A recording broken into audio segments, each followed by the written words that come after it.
अस्सलाम वालेकुम everyone, hopefully you all are doing well.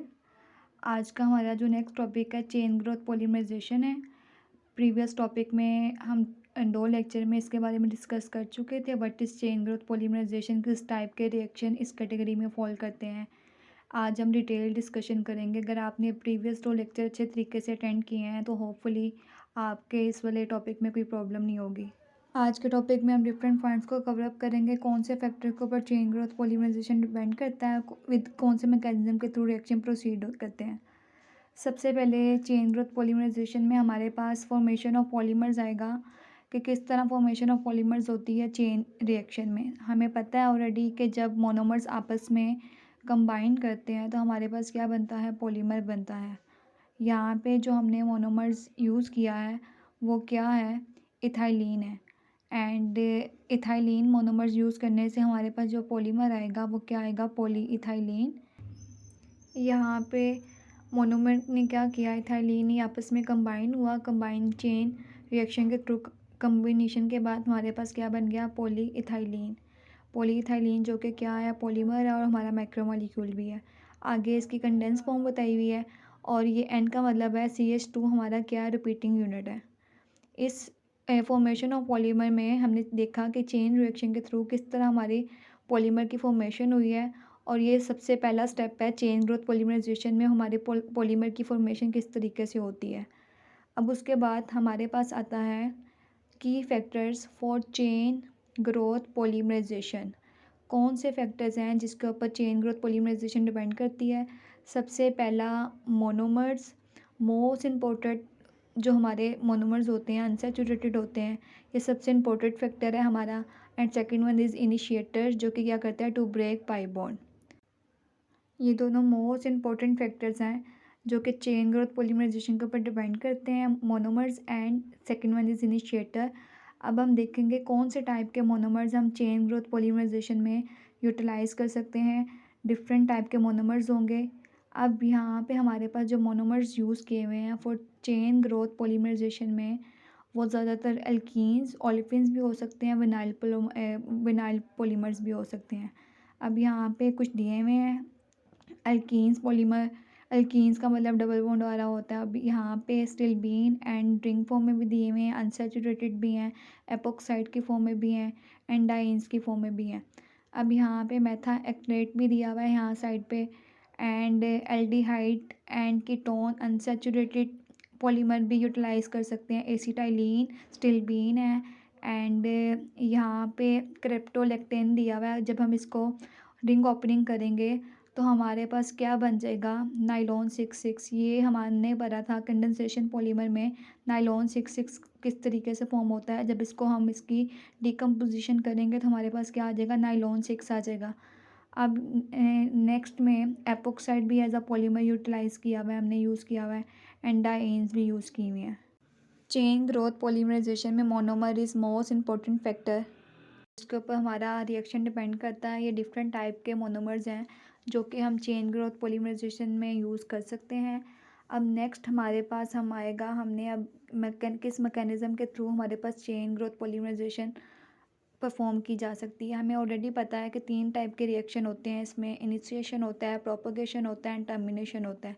अब स्टेप बाय स्टेप हम इनको डिटेल में डिस्कस करेंगे। इनिशिएशन में क्या होता है एंड टर्मिनेशन में क्या होता है एंड प्रोपगेशन में क्या होता है।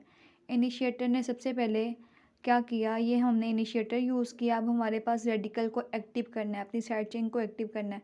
अब यहाँ पे जो रेडिकल एक्टिव हुए हैं हमारे आर प्लस मतलब कार्बन कैटाइन की फॉर्म में, आर डॉट का मतलब फ्री रेडिकल की फॉर्म में, आर नेगेटिव का मतलब कार्बन एनाइन की फॉर्म में। अब यहाँ पे हमारे पास साइड चेन एक्टिव हो चुकी है आर प्लस की फॉर्म में। आर प्लस का मतलब है हमारे पास जो पॉलीमराइजेशन है वो केटोनिक पॉलीमराइजेशन है। आर डॉट का मतलब है हमारे पास जो पॉलीमराइजेशन है वो फ्री रेडिकल की फॉर्म में आएगी पॉलीमराइजेशन। एंड आर नेगेटिव का मतलब है हमारे पास जो पॉलीमराइजेशन होगी एनायनिक की फॉर्म में आएगी। अब नेक्स्ट स्टेप में मोनोमर आएगा, इसके साथ आके अटैक करेगा वन बाय वन। अब वन मोनोमर जब इस एक्टिव सेंटर पे अटैक करेगा तो हमारे पास क्या हो जाएगा, पूरे का पूरा हमारा मोनोमर क्या हो जाएगा, एक्टिव हो जाएगा। अब ये सारे मोनोमर आएंगे, जब ये आर प्लस के साथ अटैक करेगा तो हमारे पास बन जाएगा आर एम तो हमारा ये मोनोमर क्या हो गया, एक्टिव हो गया। अब इसी तरह इसमें जो एक्टिव सेंटर होगा फ्री रेडिकल की फॉर्म में होगा, इसमें जो हमारे पास एक्टिव सेंटर होगा एनायनिक की फॉर्म में होगा। अब ये सारे के सारे हमारे पास एक्टिव सेंटर, अब हमने इनिशिएटर यूज़ किया, इनिशिएटर ने क्या किया, साइड चेन को एक्टिव कर दिया। अब नेक्स्ट स्टेप हम प्रोसीड करेंगे, इसके बाद हमारा आएगा प्रोपगेशन। अब प्रोपगेशन में हमारे पास जो हमने एक्टिव सेंटर यूज़ किया था वो अब यहाँ पे मैं जनरल यहाँ स्टार में ला रही हूँ। इसका मतलब है मेरा केटाइन की फॉर्म में भी हो सकता है एंड फ्री रेडिकल की फॉर्म में भी हो सकता है एंड एनाइन की फॉर्म में भी हो सकता है। तीनों फॉर्म्स में हम अपना एक्टिव सेंटर यूटिलाइज़ कर सकते हैं, प्लस की फॉर्म में, रेडिकल की फॉर्म में, नेगेटिव फॉर्म में।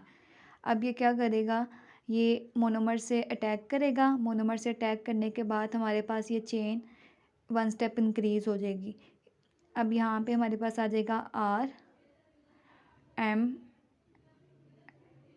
M star.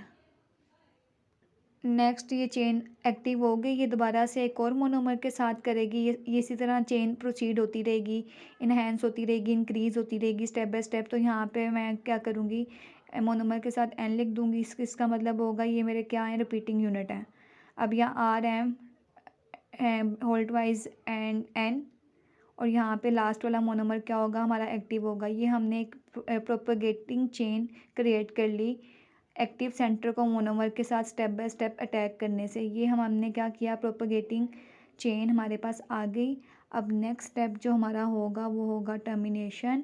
टर्मिनेशन में हम क्या करेंगे, ये दोनों को दोनों प्रोपगेटिंग चेन आपस में मर्ज हो जाएंगी और हमारे पास लास्ट में क्या बन जाएगा, पॉलीमर बन जाएगा। इनिशिएशन हो गई, प्रोपगेशन हो गई। अब हमारा last one is termination. Termination में जो हमारे पास प्रोपगेटिंग चेन थी एक्टिव साइड की फॉर्म में, वो यहाँ पे आएगी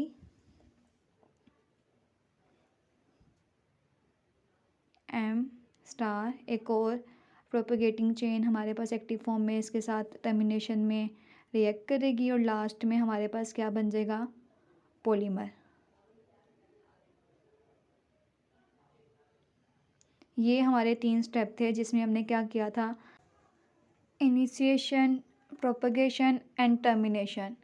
इन 3 स्टेप के थ्रू हमने अपने जर्नल यहाँ पे जो हमने मैकेनिज़्म यूज़ किया वो जर्नल आर एन मोनोमर्स के साथ यूटिलाइज़ किया। अब अगर हम मोनोमर चेंज कर दें, अगर आपको ये ऐसी अच्छे तरीके से समझ आ गई है, इसी पैटर्न को फॉलो करते हुए आपने अगर मोनोमर चेंज भी हो जाए, ये सारे स्टेप को फॉलो करना है, तो आप मैकेनिज़्म परफॉर्म इजीली कर सकते हैं। अब यहाँ पे प्रोपेलीन हम मोनोमर यूज़ कर सकते हैं, एसिटाइलिन मोस्ट इम्पोर्टेंट जो हम यूज़ करते हैं मैकेनिज़्म के अंदर चेन ग्रोथ पॉलीमराइजेशन में, वो भी यूटिलाइज़ कर सकते हैं। अगर आपको प्रीवियस मैकेनिज़्म अच्छे तरीके से समझ आ गया है तो अब यहाँ पे जो हमने मोनोमर यूज़ किया है, इथाइलिन यूज़ किया है। अब इथाइलिन मोनोमर यूज़ करने से इनिशिएटर ने क्या किया, एक्टिव कर दिया। एक्टिव करने के बाद हमारे पास मोनोमर आके अटैक करेगा तो पूरी की पूरी साइड चेन हमारे पास क्या हो जाएगी, एक्टिव हो जाएगी। हमारे पास चेन एक्टिव होगी, अगेन दोबारा से एक और मोनोमर आएगा, वो चेन के साथ एक्टिव सेंटर के साथ रिएक्ट करेगा। रिएक्ट करने के बाद जो चेन का लास्ट टर्मिनल होगा वो दोबारा से क्या हो जाएगा, एक्टिव हो जाएगा। इसी तरह ये स्टेप बाय स्टेप आपका रिएक्शन प्रोसीड करता रहेगा। अगेन एक और मोनोमर आएगा। अब यहाँ पे एन का मतलब है रिपीटिंग, हमारे पास यूनिट हम यही रिपीट हो रहा है अगेन एंड अगेन, तो हमारे पास चेन दोबारा से क्या हो जाएगी, लास्ट टर्मिनल से एक्टिव हो जाएगी। ये हमारा था initiation, this one is propagation, last one is termination. Termination में प्रोपगेटिंग चेन जब आपस में मर्ज करेगी तो हमारे पास क्या बन जाएगा, पॉलीमर बन जाएगा। अब यहाँ पे अगेन यहाँ एन एन का मतलब है ये CH2 यूनिट हमारे पास क्या है, रिपीटिंग है। अब मैंने यहाँ पे फैक्टर्स में हमने देखा था कि 2 फैक्टर्स के ऊपर हमारे ऊपर चेन ग्रोथ रिएक्शन डिपेंड करता है। First one is number of monomer unit के ऊपर डिपेंड करता है and second one is initiator के ऊपर डिपेंड करता है। इसमें डिग्री ऑफ पॉलीमराइजेशन में हम ये देखते हैं कि कितने नंबर्स ऑफ मोनोमर यूनिट हम रिएक्शन में यूटिलाइज़ कर रहे हैं, पॉलीमर चेन के अंदर यूज़ कर रहे हैं। डिग्री ऑफ पॉलीमराइजेशन की डेफिनेशन भी आ सकती है, इसको रिप्रेजेंट करते हैं x बार n से dp से, एंड डेफिनेशन इसकी है number of monomer unit in a polymer chain. ये हमने अभी डिस्कशन की mechanism of polymerization of polyethylene, पूरे का पूरा हमने मैकेनिज़्म डिस्कस किया जिसमें हमने देखा इनिशिएशन कैसे होती है, टर्मिनेशन कैसे होती है एंड प्रोपगेशन कैसे होती है, and degree of polymerization discuss किया, what is degree of polymerization. Very important question. Some comparison between chain growth polymerization and step growth polymerization, दोनों में डिफरेंस क्या है, कंपैरिजन करना है कि कौन से टाइप के मोनोमर यूज़ करते हैं, रिएक्टिविटी क्या है, रेट क्या होता है, मिक्सचर कंपोजिशन कैसी होती है, एंड नंबर ऑफ़ पॉलीमर, कितने टाइप के मोनोमर यूनिट हम यूटिलाइज़ कर सकते हैं, टाइम कितना रिक्वायर्ड होता है। अब यहाँ पे सबसे पहले हम कंपैरिजन कर रहे हैं step growth versus chain growth. Step growth में जो हमारे पास पॉलीमराइजेशन फॉल करती है वो कंडेंसेशन होती है, एंड चेन ग्रोथ में हमारे पास जो पॉलीमराइजेशन होती है वो एडिशन बेस होती है। First one is monomer type. Monomer type में स्टेप ग्रोथ में हम देखते हैं कंटेन एटलीस्ट 2 फंक्शनैलिटीज़, एंड इसमें जो मोनोमर टाइप होती है कंटेन सैचुरेटेड बॉन्ड। मोनोमर में saturated bond is compulsory. And second one is, यहाँ पे एम स्क्वायर का मतलब है degree of monomer with time, कितना टाइम रिक्वायर्ड होता है डिग्री कंसंट्रेशन ऑफ मोनोमर को with the passage of time. Immediately disappear, it means monomer disappear early in the reaction, और ग्रेजुअली डिक्रीज का मतलब monomer concentration decrease steadily through out the reaction. Third one is reactivity. The reactivity of functional end group is depend on the size of polymer. The reactivity of active center decrease with longer polymer chain. जितनी हमारी polymer chain lengthy होती जाएगी हमारे पास क्या होगी, reactivity decrease होती जाएगी with the passage of time. Fourth one is rate. Rate हम स्टेप ग्रोथ में जो rate growth of chain is usually slow, min to days होता है, और यहाँ पे चेन ग्रोथ में हमारे पास chain growth is usually very rapid. Mixture composition हमारे पास डायमर होता है, ओलिगोमर होता है, पॉलीमर होता है, और इसमें हमारे पास सिर्फ मोनोमर होता है, polymer with high concentration of monomer. And last one is M N bar. M N bar का मतलब है number of average molecular weight. High M N bar at high conversion, और on the other hand high M N bar at low conversion. ये हमारा था comparison between step growth polymerization and chain growth polymerization. ये सारे के सारे differences आपको finger tip पे होने चाहिए। दोनों में डिफरेंस क्या है, कौन कौन सी सिमिलरिटीज़ हैं, कौन कौन से डिफरेंस है, सारे का सारा आपको ईच एंड एवरीथिंग क्लियर होनी चाहिए। अब हम मूव करते हैं फ्री रेडिकल पॉलीमराइजेशन। अब फ्री रेडिकल का मतलब है कि ऐसी स्पीशीज़ जिसके ऊपर unpair and odd number of electrons हो उसको हम क्या कहते हैं, फ्री रेडिकल कहते हैं। फ्री रेडिकल वाले नोट्स एंड लेक्चर्स हम अच्छे तरीके से अटेंड कर चुके हैं, पूरा कोर्स है हमारा फ्री रेडिकल के ऊपर, एंड ये सारी चीज़ें रिपीटिंग है। अगेन मैं रिवाइज़ करवा रही हूँ ताकि आपके कॉन्सेप्ट दोबारा से रिवाइज़ हो जाए एंड क्लियर हो जाए। सबसे पहले फ्री रेडिकल मैंने आपको बताया ऐसी स्पीशीज़ जिस पे unpair and odd number of electrons presence होते हैं। अब यहाँ पे हम मोनोमर यूज़ जो करेंगे फ्री रेडिकल में, हमने मोस्टली क्या यूज़ करेंगे, अल्कीन्स यूज़ करेंगे। एंड अब स्टेबिलिटी की बात करें, अभी मैंने कहा कि अब हम जो पॉलीमराइजेशन कर रहे हैं वो फ्री रेडिकल बेस कर रहे हैं, तो फ्री रेडिकल हमारा प्राइमरी भी हो सकता है, सेकेंडरी भी हो सकता है, टर्शियरी भी हो सकता है। तो अगर हम इसके स्टेबिलिटी ऑर्डर की बात करें, आपको ऑलरेडी पता है कि हमारे पास स्टेबिलिटी की बेस पे अगर हम कंपैरिजन करें तो हमारे पास tertiary is more stable than secondary, and secondary is more stable than primary. अब वो इसलिए होता है क्योंकि number of alpha hydrogen is directly proportion to the stability of free radical. जितने ही नंबर ऑफ़ अल्फ़ा हाइड्रोजन ज़्यादा होंगे उतने ही हाइपर कंजुगेशन स्ट्रक्चर ज़्यादा बनेंगे। इस तरह फ्री रेडिकल ज़्यादा डिलोकलाइज होगा, उतनी ही ज़्यादा स्ट्रक्चर में क्या आएगी, स्टेबिलिटी आएगी। ये हमारा था रिएक्टिविटी की बेस पे कौन सा फ्री रेडिकल ज़्यादा स्टेबल होता है। अब यहाँ पे आर का मतलब है न्यूट्रल ग्रुप भी हो सकते हैं, और कुछ इलेक्ट्रॉन विड्रॉइंग ग्रुप भी अटैक किए हुए हो सकते हैं, जैसे कि NO2 and Cl and cyanide. ये डिफरेंट हमारे पास इलेक्ट्रॉन विड्रॉइंग करेक्टर हैं, ये ग्रुप हैं जो इलेक्ट्रॉन विड्रॉइंग करेक्टर शो करते हैं। अब यहाँ पे हमारे पास जो हमने इथाइलिन यूज़ किया हुआ है, एंड आर हमारे पास जो क्या है Cl है, एंड यहाँ पे हमारे पास क्या है एसिड ग्रुप यूज़ किया हुआ है। ये तो हमने स्टेबिलिटी की बात कर ली कि हमारे पास टर्शरी स्टेबल होता है सेकेंडरी से, सेकेंडरी स्टेबल होता है प्राइमरी से। अब अगर हम बात करें phenyl radical is more reactive than benzyl radical, and allyl radical is quite unreactive. वो इसलिए होते हैं due to resonance structure and hyperconjugation. इस वजह से हमारे पास benzyl radical is more reactive होते हैं as compare to benzyl and allyl radical. अब नेक्स्ट हमारे पास आता है initiator for free radical polymerization. अब इनिशिएटर के लिए कौन सी रिक्वायरमेंट होती है, कौन कौन से फैक्टर हम कंसीडर करते हैं इनिशिएटर यूज़ करते हुए, कौन सी प्रॉपर्टीज़ इनिशिएटर में होना ज़रूरी है। First one is source of free radical. Radical must be produce as an acceptable rate at convenient temperature, have the required solubility behavior, transfer their reactivity to monomer efficiently, be amendable to analysis, preparation and purification। ये सारी requirement है जो कि initiator में होना compulsory हैं। Then हम initiator को कंसीडर करेंगे फ्री रेडिकल पॉलीमराइजेशन में स्टार्ट करने के लिए। ये शॉर्ट भी आ सकता है, right the properties of initiator and what requirement of N initiator, कुछ भी इससे रेलेवेंट कुछ भी क्वेश्चन आपके पास आ सकता है। अब हम बात करते हैं कि हम ये भी हम डिस्कस कर चुके हैं कि हमारे पास फ्री रेडिकल किस तरह जनरेट होता है। फ्री रेडिकल को जनरेट करने के लिए फ्री रेडिकल आर अब यहाँ पे हम रिएक्शन देखे हैं, फ्री इनिशिएटर यूज़ किया, इनिशिएटर ने क्या किया, हमारे पास जो हमारा रेडिकल था उसको क्या कर दिया, एक्टिव कर दिया। ये हमारे पास ये जो 2R डॉट की फॉर्म में है, इट मीन्स ये जो स्पीशीज़ है हमारे पास किस फॉर्म में है, एक्टिव फॉर्म में है। हमने ये भी डिस्कस किया था फ्री रेडिकल को किस तरह जनरेट कर सकते हैं। यहाँ पे हम दोबारा अपना कॉन्सेप्ट रिवाइज कर लेते हैं again. Free radicals are initiator and highly reactive species. We can generate it photochemical decomposition and thermal reaction. Thermal decomposition is most important means of generating of free radical, but has disadvantages that free radical generated cannot be controlled due to heat capacity of the system। मतलब कि हम thermal decomposition most important है free radical generate करने के लिए, बस इसका side effect भी है, हम इसको नहीं यूज़ कर सकते ज़्यादातर क्योंकि जिससे जो हीट जनरेट होगी वो टू मच होती है सिस्टम के अंदर, इसलिए इसका साइड इफ़ेक्ट है बेनिफिट के साथ साथ। और सेकंड वन हमारा जो मेथड है बाय फोटोकेमिकल डिकम्पोजिशन, इसमें क्या करते हैं, इसमें हम लाइट को यूटिलाइज़ करते हैं रेडिकल को जनरेट करने के लिए।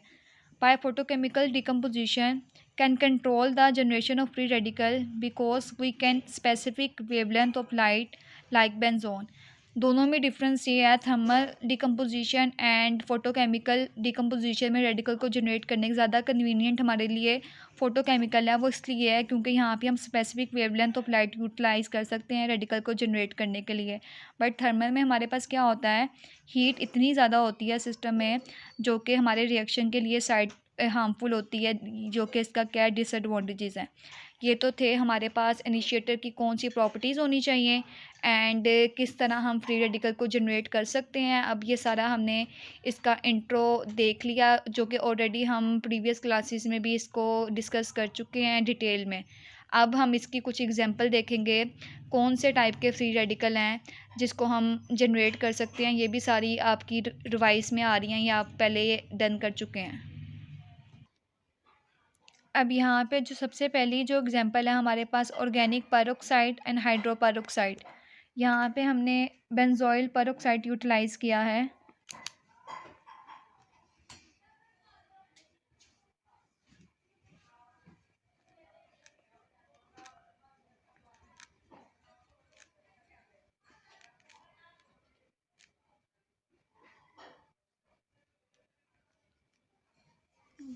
इसको हम क्या करेंगे, हीट करने से हमारे पास क्या होगा, हीट प्रोवाइड करने से हमारे पास दो रेडिकल जनरेट हो जाएंगे बेंजोइल पेरोक्साइड के,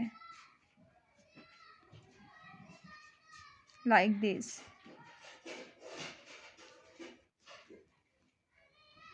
अगेन दोबारा से अगर हम इसको और हीट करें तो हमारे पास क्या हो जाएगा, फिनाइल रेडिकल अलग हो जाएगा और कार्बन डाइऑक्साइड हमारे पास क्या हो जाएगी, रिमूव हो जाएगी। This one is phenyl radical and साथ में एज अ बाय प्रोडक्ट हमारे पास कार्बन डाइऑक्साइड क्या हो जाएगी, रिमूव हो जाएगी। ये एग्जांपल हम पहले भी डिस्कस कर चुके हैं क्लास में। यहाँ पे हमने बेंजोइल पेरोक्साइड यूटिलाइज़ किया, हीट प्रोवाइड करने से हमारे पास दो रेडिकल जनरेट हो गए। अगेन दोबारा से हीट प्रोवाइड करने से हमारे पास phenyl radical 2 phenyl radical generate हो गए और साथ में कार्बन डाइऑक्साइड हमारी क्या हो गई, रिमूव हो गई। ये थी फर्स्ट एग्जांपल।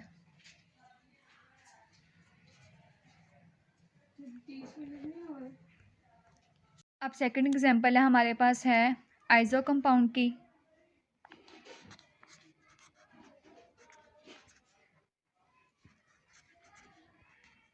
अब आइसो कंपाउंड में भी हम क्या करेंगे,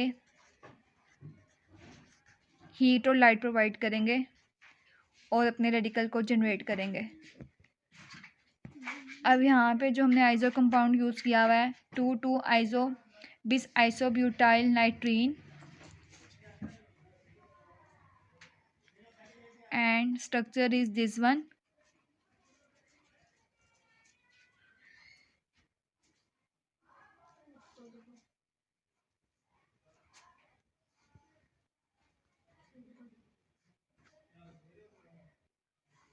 इसमें भी हम क्या करेंगे, हीट प्रोवाइड करेंगे और लाइट के थ्रू भी हम इसको अपने रेडिकल को जनरेट कर सकते हैं। सिंपली हमारे पास यहाँ से नाइट्रोजन ये रिमूव हो जाएगी और इधर से हमारे पास ये 2 radical, first one is this one and second one is this one, 2 radical हमारे पास जनरेट हो जाएंगे।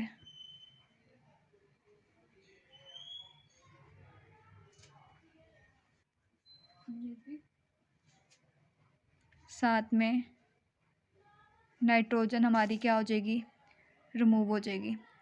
ये जो हमारे पास रेडिकल जनरेट हुए हैं साइनो प्रोपाइल रेडिकल।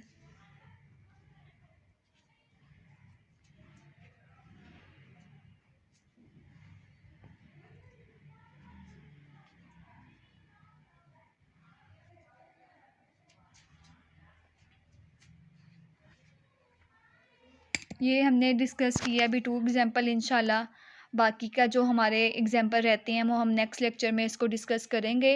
होपफुली आपको लेक्चर अच्छे तरीके से समझ आ गया होगा। कोई भी कन्फ्यूजन हो, कोई भी प्रॉब्लम हो, आप पूछ सकते हैं कमेंट में। जज़ाकल्लाह, थैंक यू फॉर वॉचिंग। अभी सिर्फ हमने 2 एग्जांपल डिस्कस किया। First one is organic peroxide and hydro peroxide के थ्रू किस तरह फ्री रेडिकल जनरेट होते हैं, and second one is iso compound. Iso compound में बेसिकली सिर्फ हमारा क्या होगा, हीट एंड लाइट प्रोवाइड करने से नाइट्रोजन रिमूव हो जाएगी एंड ऑर्गेनिक पेरोक्साइड में हमारे पास क्या रिमूव होगी, कार्बन डाइऑक्साइड रिमूव हो जाएगी। Thank you so much for watching. अपना ख्याल रखिएगा, दुआओं में याद रखिएगा। इंशाल्लाह मिलते हैं नेक्स्ट लेक्चर में। अल्लाह हाफिज़।